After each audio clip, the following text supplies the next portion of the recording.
মাটির গন্ধ আর প্রকৃতির সৌন্দর্য দুয়ের মিশেলে গড়া এক জীবন, চর জীবন। সেই জীবনের টকমিষ্টি গল্প নিয়েই আজকের আয়োজন। নদীকেন্দ্রিক জীবন, যে জীবনের সাথে জড়িয়ে আছে নদী ভাঙনের ইতিহাস। এই যে সামনে যমুনার নালা, এখানেই গত বছর ১০০-র উপরে বাড়িঘর বিলীন হয়ে গেছে। এখন শীতকাল, এখন নদীতে পানি শুকিয়ে গেছে, কিন্তু যখন বর্ষা হবে তখন আবারও উত্তাল হয়ে উঠবে যমুনা নদী।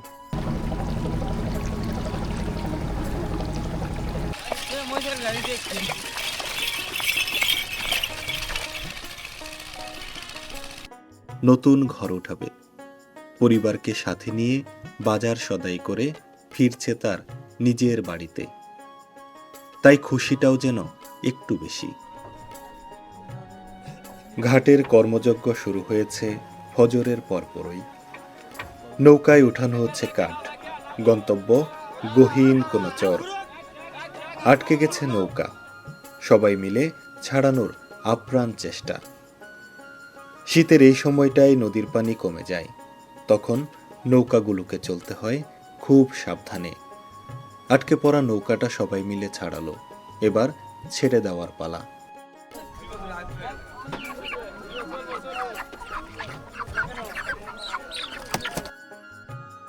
শুধুই কি মানুষ? মানুষের পাশাপাশি মালামাল পরিবহন হয় সমান হারে। ঘাট থেকে ছেড়েছে নৌকা, তীরে বাঁধা নৌকা আর মানুষের ব্যস্ততা দেখতে দেখতে ছুটছি গহীন এক চরের উদ্দেশ্যে, প্রজাপতি চর। এর আগেও গিয়েছি একাধিকবার, কিন্তু প্রতিবারই ভরা বর্ষায়। তখন দেখেছিলাম ভরা যমুনার রূপ। এবার যাচ্ছি শুকনোই। এবার আপনাদের দেখাতে চলেছি বালুময় প্রান্তরে মানুষের জীবন। আশা করছি আজকের ভিডিওটা বেশ রোমাঞ্চকর হবে। আমাদের আগে ছেড়ে আসা নৌকা বালুচরে আটকা পড়েছে। পানি কমে যাওয়ায় চলাচল বেশ কষ্টকর, তাই তো বেশ সাবধানে পারাপার হতে হয় যমুনা নদী।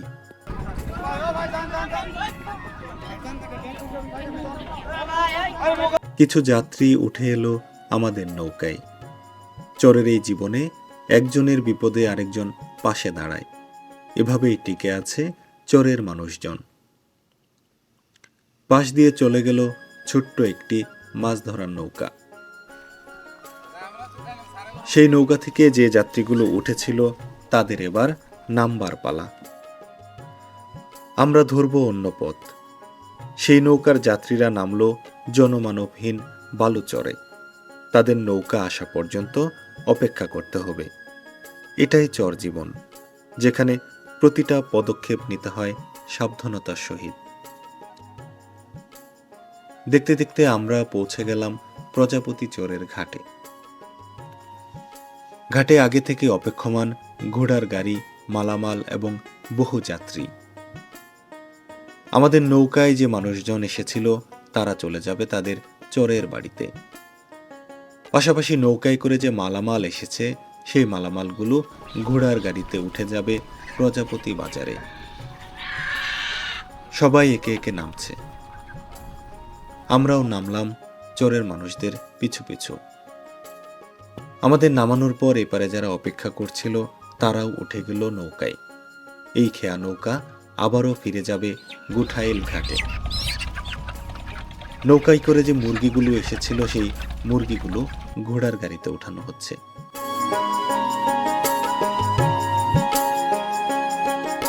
রমজান ভাই ঘর উঠাবে, তাই তো ওপারের বাজার থেকে এনেছে টিন এবং নানা জিনিসপত্র। পরিবারের মুখে তাই খুশির বন্যা। যাচ্ছে তার বাড়িতে, উঠাবে নতুন ঘর, থাকবে পরিবার নিয়ে। প্রিয় বন্ধুরা, আসসালামু আলাইকুম। আশা করি সকলে ভালো আছেন। এই মুহূর্তে আমি আছি গহীন যমুনার এক চর, প্রজাপতির চরে। যতটা গহীন ঠিক ততটাই সুন্দর। আজ আমরা আপনাদের দেখাবো গহীন এই যমুনার চরের অপরূপ সুন্দর প্রাকৃতিক রূপবৈচিত্র্য। আমার সামনে যে দৃশ্যটি, এটি যেন কোনো ছবির দৃশ্য। যেন কোনো রূপকথার রাজ্য। এক পাশে আবাদ হয়েছে ধানের আর অন্য পাশে আলুর। মাঝখানের এক আইল ধরে হেঁটে যাচ্ছি সামনের বসতিতে। কত সুন্দর এক জনপদ। যত দুঃখ যত কষ্টই থাকুক, চর জীবনে রয়েছে অনাবিল শান্তি, অনাবিল আনন্দ। সেই আনন্দকে সঙ্গী করে বসবাস করে চরের মানুষেরা। পাশাপাশি যে দুঃখ দুর্দশা রয়েছে সেটিও আসলে আমাদেরকে ভাবিয়ে তোলে। দুঃখ সুখের এক সুন্দর জনপদ। যেমন এই জীবনে রয়েছে দুঃখ, ঠিক একই সাথে রয়েছে এক শান্তির জীবন, যে জীবনের সন্ধান করতে আমরা আজ প্রজাপতির চরে। নদীকেন্দ্রিক জীবন, যে জীবনের সাথে জড়িয়ে আছে নদী ভাঙনের ইতিহাস। এই যে সামনে যমুনার নালা, এখানেই গত বছর 100-র উপরে বাড়িঘর বিলীন হয়ে গেছে। এখন শীতকাল, এখন নদীতে পানি শুকিয়ে গেছে, কিন্তু যখন বর্ষা হবে তখন আবারও উত্তাল হয়ে উঠবে যমুনা নদী। যমুনার পাড়ে লক্ষাধিক মানুষের বসবাস, তার ধারাবাহিকতায় এই প্রজাপতির চরের মানুষগুলো। আমি যদি একটু পাশে দেখাই, এই যে বসতবাড়ি, বসতবাড়ির ঠিক পাশেই নদী। নদী আর বসতবাড়ি মিলেমিশে একাকার। আবারও বর্ষা আসবে, সেই বর্ষা মৌসুমে এই বাড়িটি টিকবে কিনা আমরা বলতে পারি না। তবে নদী ভাঙনের ইতিহাস পর্যালোচনা করলে বলা যায় এই বাড়িটি হয়তোবা বর্ষায় টিকবে না। নদী ভাঙন কবলিত এই মানুষগুলো কতটা দুঃখ আর দুর্দশায় জর্জরিত তা আসলে এই চিত্রটি দেখলেই বোঝা যায়। তোমরা কি মানে ঘুঘু পাখি ধরছিলা? তোমাদের এখানে গাছে ঘুঘু পাখি বাসা করে না? কিন্তু তোমরা যে ঘুঘু পাখির বাচ্চা ধরো, মা পাখি কান্না করবে না? তাহলে পাখি ধরা যাবে না। তোমরাই ধরো নাকি আরো অনেকেই ধরে? অনেক মানুষে ধরে না? এই যে ছোট ছোট বাচ্চাগুলো, তারা আসলে সারাদিন এভাবে ঘোরাফেরা করে চরের এ বাড়ি থেকে অন্য বাড়ি, এ পাড়া থেকে অন্য পাড়া। আমরাও ছোটবেলায় এভাবে পাড়া চষে বেড়াতাম। কিন্তু আমাদের গ্রাম বাংলার তথা আমাদের দেশের সামাজিক এতটাই অবক্ষয় হয়েছে, এখন আসলে আমরা এভাবে ঘোরাফেরা খেলাধুলা ঠিক ওইভাবে করি না। আমাদের বাচ্চা কাচ্চা, আমাদের ছোট যারা আছে তারাও আসলে করে না। কিন্তু এই চোরের বাড়িঘরগুলোতে এসে লক্ষ্য করা যায় এখানের যে গ্রামীণ জীবনধারা, সেটি আসলে আজ থেকে 30-40 বছর আগের যে গ্রামীণ জীবন সেটির অস্তিত্ব বহন করে। বিশাল জনগোষ্ঠীর মানুষের জন্য একমাত্র বাজার। খুব বড় বাজার নয়, আয়োজনও খুব সামান্য, তবুও স্থানীয় মানুষের চাহিদা পূরণ করে এই বাজারটি। বিশু ভাইয়ের দোকানে বসে আলাপ করছিলাম নানা বিষয়, সাথে দেখছিলাম তার কর্মকাণ্ড। তোমরা চালাইতে পারো?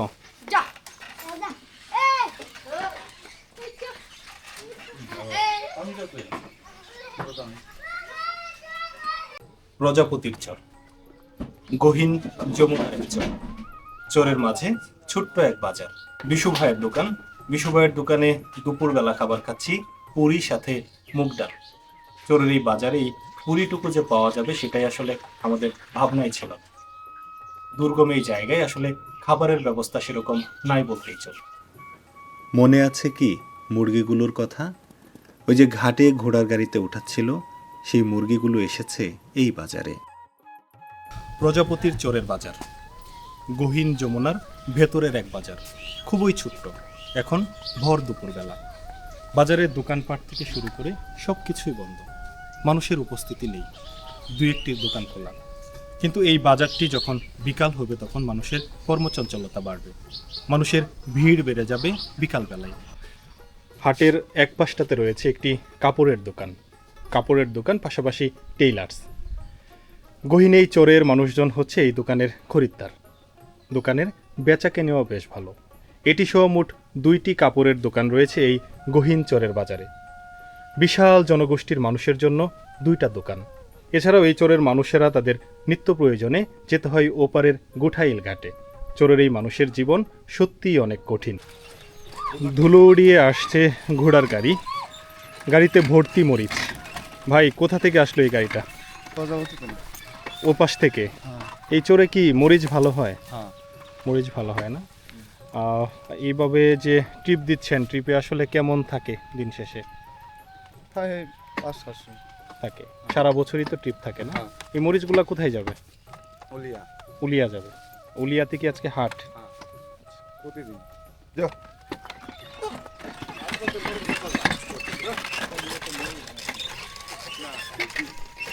আপনার এখন আবাদি জায়গা জমিতে কি আবাদ করছেন এবার? আলু, মিষ্টি আলু। মিষ্টি আলু। এছাড়া মানে কি ধরনের ফসল আপনাদের এই চরে হয়? মেলা ধরনের ফসল হয়, মরিচ, মিষ্টি আলু, ভুট্টা, গম, তাই না? গম, চিনা, বাদাম, পেঁয়াজ। আপনাদের এই চরটার মোটামুটি বয়স কেমন হবে? চরটার বয়স 20-22। 20-22 বছর। আমরা যতটুকু শুনলাম যে চরের ওই পাশটা ভেঙে গেছে, ভেঙে গেছে, ওই মানুষগুলো পরবর্তীতে কোথায় গেছে? জায়গায় জায়গায় গেছে, বিভিন্ন জায়গায় বিভিন্ন চলে জায়গায় গেছে। গেছে। একটা সময় তো যমুনায় প্রচুর মাছ পাওয়া যেত, এখন কি মাছের সংখ্যা কমে গেছে? মাছের সঙ্গে কম, এখন মাছ হয় না আসলে। ওইভাবে মাছ পাওয়া যায় না। তারপরেও কি ধরনের মাছগুলো এখনো ধরা পড়ে যমুনায়? বিরাট ধরনের মাছই ধরা পড়ে, ছোট বড় সব। ছোট বড় সব। এগুলো বিক্রি হয় কোথায়? গুটাইল, গুঠাইল ঘাটে বিক্রি হয় না? সারা রাত মাছ ধরার পর সকালবেলা ঘাটে বিক্রি হয়। প্রজাপতির চর কৃষি প্রধান এলাকা। চরের উর্বর জমিতে আবাদ করেছে বিভিন্ন শস্যের। কৃষক মাঠে কাজ করছে, আর পাশেই গ্রামীণ মেঠো পথ। সেই পথ চলে গেছে এক চর থেকে আরেক চরে। চারপাশটা যদি একটু ঘুরে ঘুরে দেখায় তাহলে মাঝখানে দু একটি বাড়ি, আর তার ফাঁকে ফাঁকে কৃষি জমি। মাঝখানের মেঠো পথ, সেই মেঠো পথ সংযুক্ত করেছে এক চরের সাথে অন্য চরকে। গহীন যমুনার চর, যে চরগুলোতে পরতে পরতে লুকিয়ে আছে দুঃখ আর সংগ্রামের গল্প।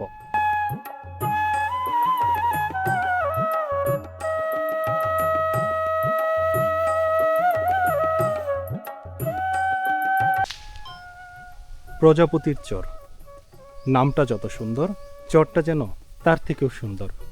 গ্রামীণ এক জনপদ।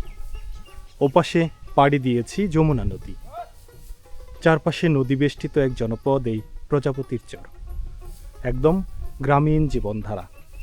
গ্রামীণ জীবনধারার সমস্ত উপসর্গ বহন করছে এই চরটি। বাড়ির একটি উঠান, উঠানে খড়ের গাদা, আর ঠিক তার পাশেই আউরি ঘর। আউরি ঘরের নিচে গবাদি পশু। চর জীবন, চর জীবনে কৃষিকাজ আর গবাদি পশু একে অপরের সাথে সম্পর্কিত। তাই তো প্রতিটা চরের মানুষই আবাদ মৌসুমের পাশাপাশি গবাদি পশু লালন পালন করে। খুব সুন্দর সাজানো গোছানো এক চরের বাড়ি। চাচার বাড়িটা তো একদম নদীর পাড়ে। হ্যাঁ, নদীর কাছার উপরে। এই যে যমুনার পাড়ে বাড়ি, হ্যাঁ। একদমই যদি আমরা একটু দেখাই, এটাই যমুনা নদী। এখন হয়তো শুকিয়ে গেছে, কিন্তু বর্ষাকালে পানিতে টইটুম্বর থাকবে এই নদী। হ্যাঁ। আর নদীর একদম পাড়ে মানুষের বসতি। সামনের বর্ষা সিজনে এই বাড়িটি টিকবে কিনা সেটি আসলে আল্লাহ ভালো জানে, কিন্তু স্বাভাবিকভাবেই এই বাড়িটি ঝুঁকির মধ্যে রয়েছে। আমরা যদি একটু কথা বলি স্থানীয় বাসিন্দার সাথে। কাকা, একদম তো নদীর পাড়ে। নদীর ধারে। আমরা যতটুকু জানি গত বছরও তো এই নদীতে এখানে বাড়িঘর ছিল। বাড়ি ঘর ছিল। আসলে এই যে নদীর পাড়ে জীবনযাপন, সবকিছু মিলিয়ে কেমন আছেন? এখানে এরপর আল্লাহ পাক যে ভাবে রাখছে এটাই হাজার শুকর, ভালো আছে। হাজার শুকরিয়া। তা এবার আসলে কি ধরনের ফসল আবাদ করছেন আপনি? ফসল তো এর মধ্যে আর কি ফসল হয়, এই সামান্য করে এলাম মরিচ, এলাম পেঁয়াজ, এই আবাদ করছে। আর বাড়িতে কিছু না। গরু বাছুর আছে? না, গরু বাছুর একবার ছাপ। সংসার মোটামুটি আবাদ মৌসুমের উপরেই নির্ভর করতেছে। আর উপরে আল্লাহ পাক চালায় না, এটাই চলে। এখানে যে বাড়ি করে আছেন, এটা আপনার নিজস্ব জমি?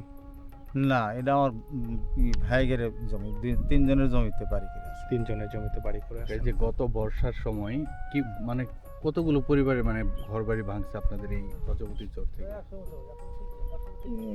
অনেকগুলো তো ভাঙছে, ও থেকে নিয়ে এ পর্যন্ত ম্যাক্সিমাম 100-র কাছাকাছি।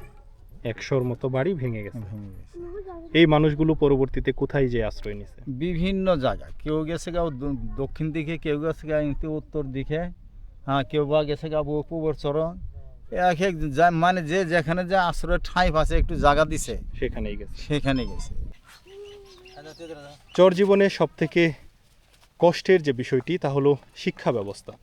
দুর্গম এই চরাঞ্চলগুলোতে শিক্ষা ব্যবস্থা সেইভাবে নাই বললেই চলে। কোনো চরে মাত্র একটি প্রাথমিক বিদ্যালয়, কোনো চরে তো আবার তাও নেই। এই বিশাল একটা জনপদে একটি শিক্ষা প্রতিষ্ঠান, যেটি দিয়ে আসলে বিশাল চরের মানুষের চাহিদা কখনোই পূরণ করা সম্ভব নয়। তোমরা কি স্কুলে যাও বাবা? জি যাই কোন ক্লাসে পড়ো? ওয়ানে তুমি ক্লাস 1। আম্বু তুমিও ক্লাস 1? জি। এখান থেকে তোমার স্কুলে যেতে কতক্ষণ সময় লাগে? তাও নিম্নে 5 মিনিট 5 মিনিট আমরা মনে যে ইয়া ফিনিশ পারলে পড়াশোনা। হ্যাঁ, প্রতিদিন স্কুলে যাও? হ্যাঁ আচ্ছা, ওরা যেটি বলছিল যে এখান থেকে তাদের স্কুলে যেতে 5 মিনিট সময় লাগে। আসলে ক্লাস 1-এ পড়া একটা বাচ্চা 5-10 মিনিট বা 30 মিনিটের হিসাবটা আসলে সেইভাবে জানে না। আমরা স্বচক্ষে যেটি দেখেছি, এই চোরের বাচ্চাদের স্কুলে যাওয়াটা সত্যিই দুর্বিষহ। তবুও কিছু বাচ্চা স্কুলে যায়, কেউ তো আবার কখনো স্কুলের দরজাতেই কখনো যায়নি। প্রজাপতির চরের দুর্গম এক বাড়ি, নদী ভাঙনের কবলে পড়ে এই বাড়িটি ভেঙে গেছে যমুনায়। আবারও বাড়িটি নতুন করে নির্মাণ হয়েছে এই চরের মাঝে এসে, কিন্তু এখান থেকেও নদী বেশি দূরে না, অল্প একটু দূরেই যমুনা নদী। আবারও কখন বা ভাঙনের কবলে পড়বে আমরা কেউ বলতে পারি না। চোরের জীবন অনিশ্চয়তায় ভরপুর, কখনো ভাঙন, কখনো গড়ন। এই ভাঙা গড়ার মধ্যেই চোরের মানুষের প্রতিটা দিন অতিবাহিত হয়। ভর দুপুরবেলা, চালে পাখি ডাকছে। আমরা এসেছি এই গহীন বাড়ির ভেতরে, দেখাবো চোরের মানুষের জীবন। দুর্গম এক বাড়ি, হয়তো নতুন তৈরি হয়েছে এই বাড়িটি। বাড়ির সামনেই রয়েছে একটি মাটির চোলা। কত যত্ন করে সুন্দর করে একটি চোলা তৈরি করেছে। এই যে অংশটি দেওয়া হয়েছে চারপাশে, এটি আসলে বাতাস নিবারণ করার জন্য, যেন আগুন জ্বললে নিভে না যায়। কত সুন্দর বুদ্ধি! গ্রামীণ এই মানুষদের জীবন জড়িয়ে আছে গ্রামীণ জীবনধারাকে সঙ্গী করে। তেমনি এক শৈল্পিক নিদর্শন দেখতে পেলাম এই চোরের বাড়িতে এসে। ছোট্ট এক বাড়ি, ওপরে সিম গাছের মাচা। চারপাশে এই বাড়িটির নেই গাছের কোনো অস্তিত্ব। ভর দুপুরবেলায় রোদে গা পুড়ে যাওয়ার মতো অবস্থা। সেখানেও একটুখানি ছায়া দিচ্ছে এই সিম গাছটি। এখান থেকে বাজারঘাট বেশ কিছুটা দূরে, তাই তো এই মানুষগুলোকে ছোট্ট প্রয়োজনেও যেতে হয় ওপারের ঘাটে, প্রায় 1.5 ঘন্টার নৌকা পথ। তাই তো বাড়ির চারপাশেই নিত্য প্রয়োজনীয় জিনিসপত্র আবাদ করে চোরের এই মানুষেরা, সেটি দিয়ে তাদের সাধারণ কিছু চাহিদা পূরণ হয়। কিন্তু বিশেষ চাহিদায় এই মানুষগুলোকে যেতে হয় ওপারের গুঠাইল ঘাটে। ভর দুপুরবেলা চালের উপর 2টি শালিক পাখি ডাকাটাকি করছে ভীষণভাবে। নিচ থেকে উপভোগ করছিলাম সেই পাখির ডাক। গ্রামীণ জীবনধারায় এসে এই জিনিসগুলো সত্যিই আমাদের মুগ্ধ করে।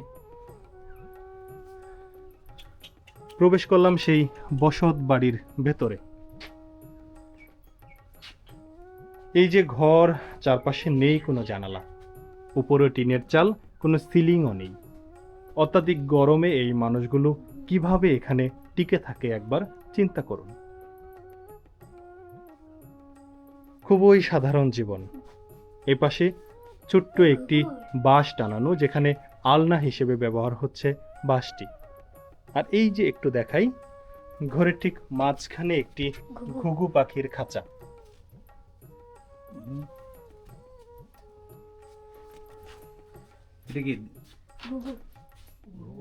ঘরের এপাশে নানা ধরনের জিনিসপত্র, আর এখানে রান্নার বিভিন্ন জিনিস সুন্দর করে তাকের উপর রেখে দেওয়া।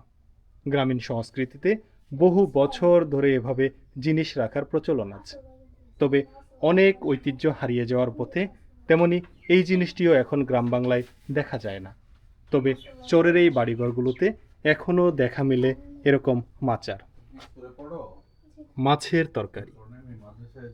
দুপুরের খাবারের জন্য কৃষক কৃষানি রান্না করে রেখেছে তরকারি আর সাথে ভাত। আর একটু পরে খাবারের সময় হবে। কৃষক কৃষানি ঘরে ফিরবে, খাবে তৃপ্তি করে। দুর্গম চরে আসলে সেভাবে বাচ্চা কাচ্চারা পড়াশোনা করে না, তবে এখনও এই চরগুলোতে কিছু বাচ্চার পড়াশোনার আগ্রহ লক্ষ্য করা যায়। আমরা তাদের আগ্রহকে সাধুবাদ জানাই।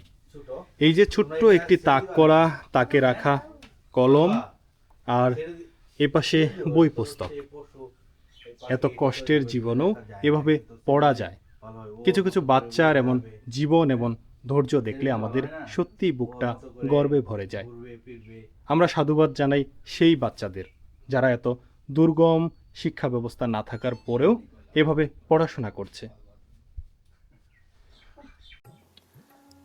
প্রিয় বন্ধুরা, বিদায় নিব আজকের মতো। দেখা হবে নতুন কোনো ভিডিওতে। সে পর্যন্ত ভালো থাকবেন, সুস্থ থাকবেন। আল্লাহ হাফেজ।